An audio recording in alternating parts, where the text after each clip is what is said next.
Gaspar Noé's 2018 film Climax is really a unconventional movie in almost every single way, and it's definitely one of my favorite films I've seen potentially in years, and its impression it had on me and just how it made me feel through its visual content and so on. And I think at the heart of the film is definitely its anxiety driven kind of narrative that you know something bad's going to happen, but it kind of builds on itself.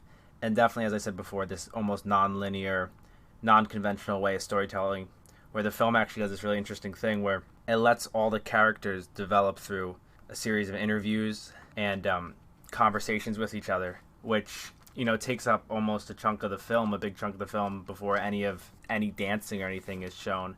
So that's, you already have all these. It almost drags on, but you have all these personas and personalities that you get to know, and then you could see that influence in their dance. Really adds a lot. Especially, I really advise people to go into this movie without seeing or hearing anything about it, but it's kind of hard due to some of the press, and when you look it up, you know what's going to happen. For me, coming into this film, I basically had zero background on dancing or choreography or even putting dance into film. It's never really been my thing.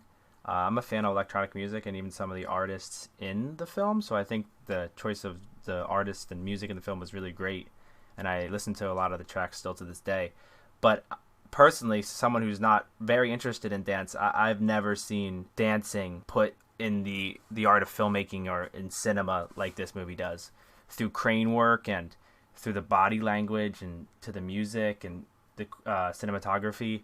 The dancing is almost, the opening scene of the dance number with the group is, I think, one of the greatest scenes, or especially dance scenes, ever put to film, especially in modern history. And how later in the film, when the film starts actually like displaying its horror through, drug-induced anarchy and etc., the dancing almost becomes this grotesque-ish, hellish horror brought on to by way of the people's inner demons and stuff, and the lighting and the way the camera's flipped and violently thrown around, and all this brutality's happening as it's chasing people through these dimly lit hallways. It's this very hellish personal experience, and it's very claustrophobic.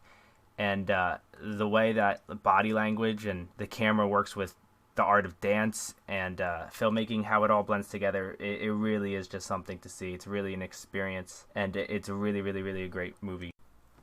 On a final note, my favorite aspect of this film is that the horror of it is the people who drank a spiked bowl of sangria, and now all of them are so absurdly high on this hallucinogen that they're doing brutal and insane things to each other or themselves. And what any maybe conventional filmmaker would have done, or maybe some big budget Hollywood type of film, would have had some sort of either camera effect or digital effect to show the people's perspective viewing their trip, seeing the psychedelic stuff they're seeing, or the bad trip natures, or the terrifying things they're seeing.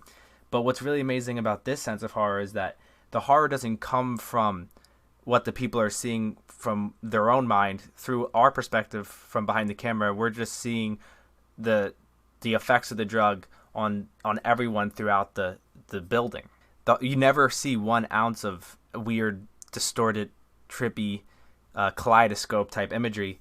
It's more of the people's own acting that out and the horror around them and what they do to each other. That's the horror of it. There's no psychedelic imagery. It's the hell they create for themselves. And I think that's really one of the major achievements that really lets this film stand out. And I think it really deserves a watch if you have not seen it.